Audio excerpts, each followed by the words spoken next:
नमस्कार, मी निरंजन. महाराष्ट्र शासन कुठल्या पद्धतीने काम करतंय आणि प्राथमिकता अजिबात जिथं द्यायलाच नको अशा ठिकाणी देतंय, त्याची काही उदाहरणं मुद्दाम मी आता तुम्हाला दाखवतोय. पहिले, हा एक शासनाचा निर्णय. आता या निर्णयामध्ये शासनाने असं म्हटलेलं आहे, मागासवर्गीय विद्यार्थ्यांच्या उच्च शिक्षणासाठी शासनातर्फे आदी छात्रवृत्ती जी त्यांना दिली जायची, यापूर्वी शासनातर्फे बार्टीच्या मार्फत दरवर्षी 300 विद्यार्थ्यांना, मागासवर्गीय विद्यार्थ्यांना अधिछात्रवृत्ती दिली जायची. सारथी या संस्थेच्या मार्फत 300 जणांना दिली जायची. महाज्योती योजना जी आहे त्याच्यातून 300 मागासवर्गीय विद्यार्थ्यांना अशी शिष्यवृत्ती मिळायची. टार्टीतर्फे 200, म्हणजे एकूण 1100 मुलांना, 1100 मागासवर्गीय विद्यार्थ्यांना उच्च शिक्षणासाठी शासनातर्फे अधिछात्रवृत्ती, स्कॉलरशिप ही दिली जायची.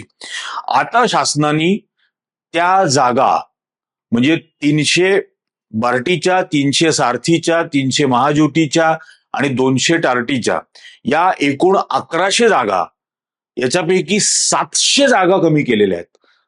त्यामुळे यापुढे 700 विद्यार्थ्यांना, मागासवर्गीय विद्यार्थ्यांना अधिछात्रवृत्ती उच्च शिक्षणासाठी मिळणार नाही, ती केवळ 400 जणांना मिळेल. पुन्हा याच्यामध्ये करत असताना पैशाचीच कारणं शासनातर्फे सांगितली गेली.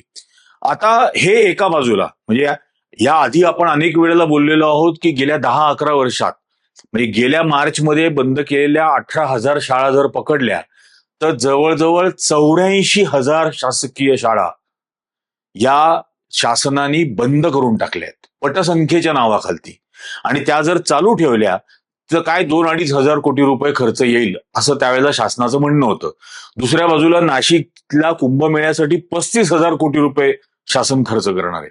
आता या मुलांची जी शिष्यवृत्ती आहे ही बंद केली. दुसऱ्या बाजूला शासनातर्फे आणीबाणीमध्ये जी लोक तुरुंगामध्ये होती आणीबाणीच्या विरोधात, त्यांना मे 2026 ते ऑगस्ट 2026 या 4 महिन्याच्या कालावधीकरता शासनातर्फे निधी, म्हणजे पेन्शनसाठी म्हणून निधी वेगळा ठेवला गेलेला आहे. त्यात 20,000 या 4 महिन्यांसाठी, प्रत्येकी 5,000 एका महिन्याचे, असे 4 महिन्यांचे 20,000, आणि त्यांच्या पश्चात त्यांची पत्नी किंवा पतीस 10,000 रुपये. ते जर हयात नसले, म्हणजे आपल्याला माहिती आहे 75 साली आणीबाणी आली होती.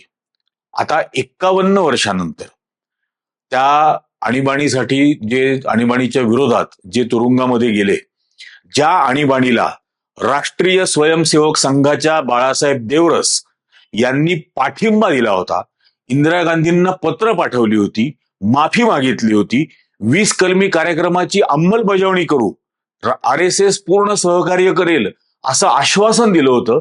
शंकरराव चव्हाणांना, मुख्यमंत्री महाराष्ट्राचे, त्यांना पत्र दिलं होतं. त्या RSSच्या लोकांना आणीबाणीमध्ये तुरुंगात गेले असं सांगून दर महिन्याला प्रत्येकी 5,000 याप्रमाणे, आणि त्यांच्या पश्चात पत्नीला 2,500, असे 4 महिन्याचे 20,000 आणि 10,000 यासाठी म्हणून शासनाने निधी मंजूर केला. त्या निधीमध्ये त्याची एकूण रक्कम आहे 24,45,30,000. आणीबाणीसाठी तुरुंगात गेलेल्या लोकांना 51 वर्षानंतर, त्यातले किती हयात आहेत माहीत नाही, किती जण बोगस असतील माहीत नाही, RSS वालेच निवडणार, RSS वाल्यांचीच नावं दिली जाणार, ज्या RSSनी आणीबाणीला पाठिंबा दिला, ज्या RSSच्या बाळू देवरसनी इंदिरा गांधींची माफी मागितली, त्यांच्यासाठी शासन 24,45,30,000 रुपये हे देणार आहे. दुसऱ्या बाजूला 700 मागासवर्गीय विद्यार्थ्यांना उच्च शिक्षणासाठी दिली जाणारी स्कॉलरशिप ही या वर्षीपासून बंद करण्यात आली. 1100 ना दिली जायची, आता फक्त 400 जणांना दिली जाणार. हा एक याच्यातला भाग. आता आणखीन एक भयंकर, म्हणजे किती हुकलेलं असू शकतं एखादं शासन, हा आत्ता 2 जुलैला शासनाने काढलेला GR. त्याच्यामध्ये शासनाने असं म्हटलंय, महाराष्ट्र म्हणजे फडणवीस सरकारने, की डॉक्टर हेडगेवार यांच्यावरती आधारित युगप्रवर्तक डॉक्टर हेडगेवार या नाटकाच्या आयोजनासाठी या नाटकाचे 6 प्रयोग होणार. म्हणजे भोईसर, कोल्हापूर, जळगाव, लातूर, वर्धा आणि वाशिम या 6 ठिकाणी युगप्रवर्तक डॉक्टर हेडगेवार या नाटकाचा, म्हणजे ते काही युगप्रवर्तक नव्हते, काही बोगसच माणूस होता, पण त्यांच्या नावाने हे 6 नाटकाचे प्रयोग होणार. या 6 नाटकांच्या प्रयोगासाठी प्रत्येकी 7.5 लाख असे 45 लाख रुपये एका नाटकाच्या आयोजनासाठी महाराष्ट्र सरकार खर्च करणार. एका नाटकाच्या आयोजनासाठी. हा GR बघा तुम्ही, पूर्ण फुल स्क्रीनवर मुद्दाम दाखवतो.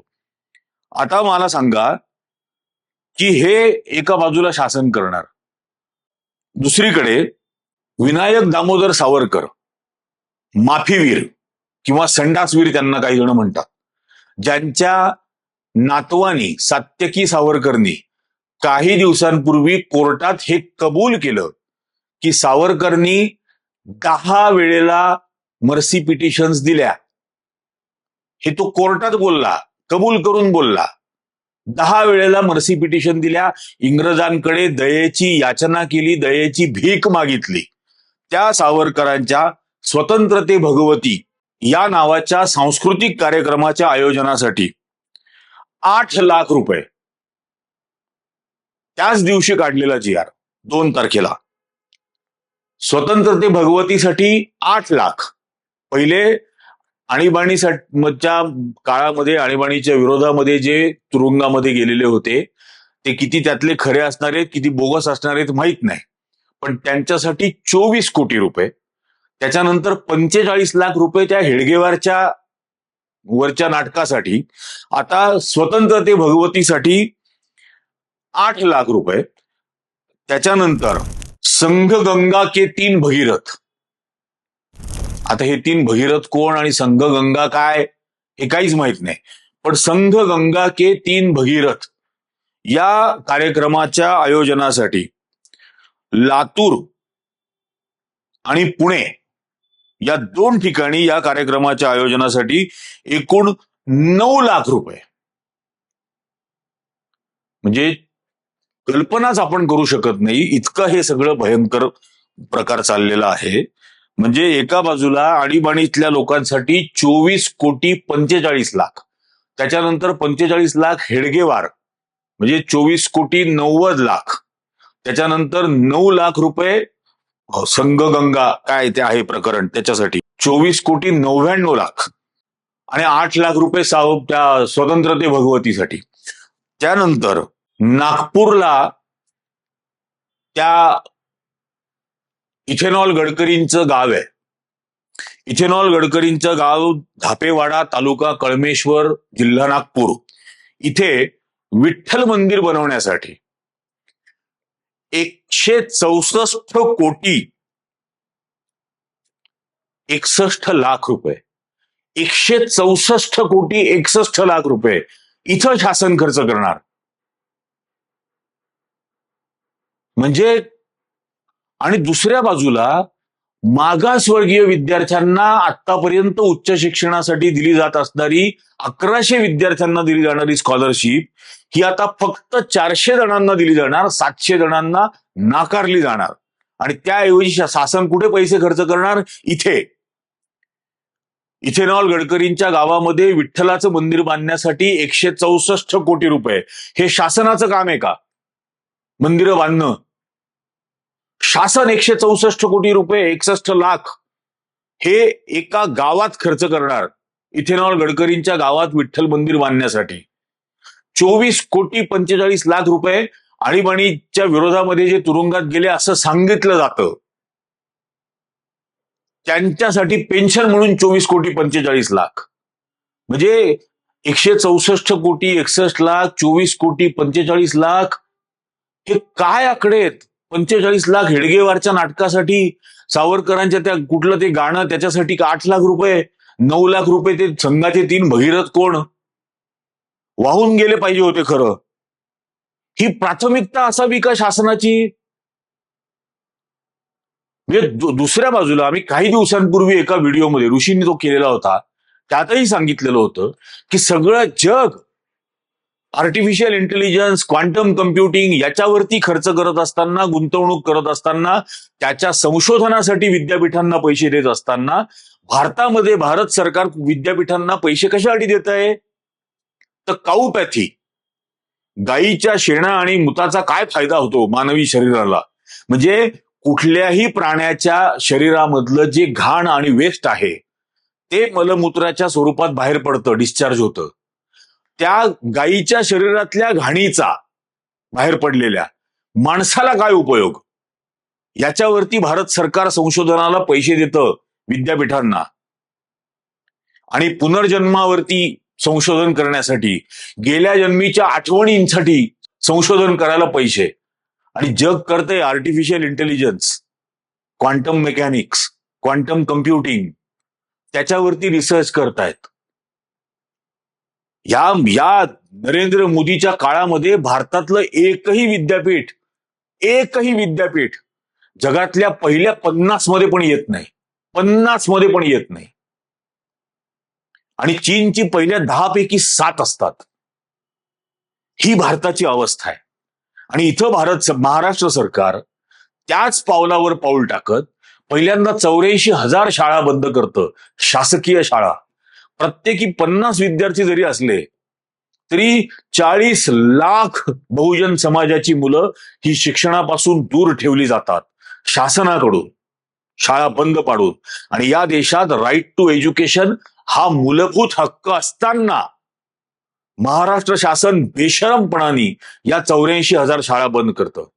त्यानंतर मागासवर्गीय विद्यार्थ्यांना आतापर्यंत उच्च शिक्षणासाठी ज्या 1100 विद्यार्थ्यांना स्कॉलरशिप मिळायची त्या जागा कमी केल्या जातात, आता फक्त 400 जणांना मिळणार. याचा अर्थ ओळखा. उगाच विद्यार्थी रस्त्यावर येत नाहीयेत. मी पुन्हा पुन्हा तेच सांगतो की या देशामध्ये किंवा जगामध्ये एकच सेक्शन किंवा एकच वर्ग असा आहे ज्यांच्यावरती भविष्याचा बोजा असतो, बर्डन ऑफ द फ्युचर. तो म्हणजे विद्यार्थी, तो म्हणजे तरुण. कारण त्यांना अख्खं भविष्य घडवायचं असतं. स्वतःचं, स्वतःच्या कुटुंबाचं, स्वतःच्या आजूबाजूच्या परिसराचं, त्यातून शहराचं, देशाचं हे भविष्य ती मुलं घडवणार असतात. त्याचा बोजा त्यांच्यावर असतो. आणि त्यांचा बोजा हलकं करण्यासाठी त्यांना जास्तीत जास्त चांगलं शिक्षण देणं, जास्तीत जास्त स्वस्तामध्ये शिक्षण देणं, याऐवजी ते शिक्षण मिळणारच नाही आणि पुन्हा ते चातुर्वर्ण्य ब्राह्मण्यवादाचे हे या देशामध्ये आणायचे, एकाच वर्गाकडे सगळं शिक्षणाचा मक्ता ठेवायचा आणि बाकीच्यांना धोरणच अशी बनवायची की शिक्षणापासून त्यांना वंचित केलं जाईल. हे ओळखा. हे कशा पद्धतीने चाललेलं आहे. कोण तो हेडगेवार, त्याचं काय या देशासाठी कवडीचं योगदान, कुठल्या स्वातंत्र्य आंदोलनात त्यांनी भाग घेतला, लाठीचार्ज सहन केला, गोळी सहन केली, याचं घर जप्त झालं, काय झालं. त्या हेडगेवारनी या देशामध्ये एक अत्यंत विषारी संघटना निर्माण केली, राष्ट्रीय स्वयंसेवक संघ, जो आता अयोध्येच्या राम मंदिरात दरोडे घालतोय. ती संघटना दरोडे घालते आणि या देशातल्या भाविकांची जे जे श्रद्धाळू आहेत त्यांनी रामाच्या मंदिरासाठी म्हणून जे काही दान दिलं, दागिन्यांसह दान दिलं, सोनं दिलं, दागिने दिले, मंगळसूत्र बायकांनी दिली. तिथे कोणी चांदीच्या विटा दिल्या, कोणी आणखीन काय दिलं, रोख रक्कमा दिल्या, सगळं गायब RSSच्या लोकांनी केलं. आणि त्या संस्थेच्या संस्थापक असलेल्या हेडगेवारच्या नावाने 45 लाख रुपये दिले जातात त्याची नाटकं आयोजित करण्यासाठी. ही असली नाटकं आयोजित करणं हे शासनाचं काम आहे का? म्हणून पुन्हा पुन्हा सांगतो, शासनाच्या सर्व प्राथमिकता या चुकीच्या चाललेल्या आहेत. तुम्ही जागे व्हा. आमच्या नाशिकमध्ये कुंभमेळ्याच्या नावाने अख्खं शहर उद्ध्वस्त करून टाकलेलं आहे. हे आता मुख्यमंत्री दादांत खोटारडं बोलला की नाशिकमध्ये ढगफुटी येणार आहे. अख्खं शहर पॅनिक झालं त्या सगळ्या काळात. आणि खरं या शहरावरती आलेली आपत्ती म्हणजे गिरीश महाजन आहे. आणि तो जो शहरभर विध्वंस सुरू केलेला आहे, प्रत्येक रस्ता हा खणून टाकलाय, प्रत्येक रस्ता. आणि 35,000 कोटी रुपये खर्च करायच्या बाता करतायत. आणि इथं आपल्या राज्यातल्या आपल्या समाजाच्या पोरांना शिक्षणापासून दूर ठेवलं जात आहे. सगळ्या बहुजनांच्या मुलांना प्राथमिक शिक्षणापासून सुद्धा दूर केलं जात आहे. हे ओळखा आणि याचा विरोध करण्यासाठी वेळ पडली तर रस्त्यावर सुद्धा यायला लागेल, त्याची तयारी ठेवा. हे पूर्ण हुकलेलं आणि तुमचं सर्वनाश करण्यासाठी निर्माण झालेलं शासन आहे. हे अगदी ठामपणाने सांगतो, हे सर्वनाश केल्याशिवाय थांबणार नाही या देशाचा. म्हणून आज याच्या प्रतिकारासाठी उभं राहणं गरजेचं आहे. काय वाटलं तुम्हाला हे सगळं पाहून आणि काय करायला हवं हे इथं मला खाली कमेंट करून सांगा. हा व्हिडिओ जास्तीत जास्त जणांनी लाईक करा, जास्तीत जास्त जणांनी हाईप करा, याची लिंक जास्तीत जास्त जणांपर्यंत शेअर करा आणि सर्वांना चॅनल सबस्क्राईब करायचा आग्रह करा. जोपर्यंत तुमचं समर्थन आणि पाठिंबा आहे तोपर्यंत या सगळ्या नालायक राज्यकर्त्यांना नागडं करत राहू. आत्ताच्या भागात इतकंच. धन्यवाद.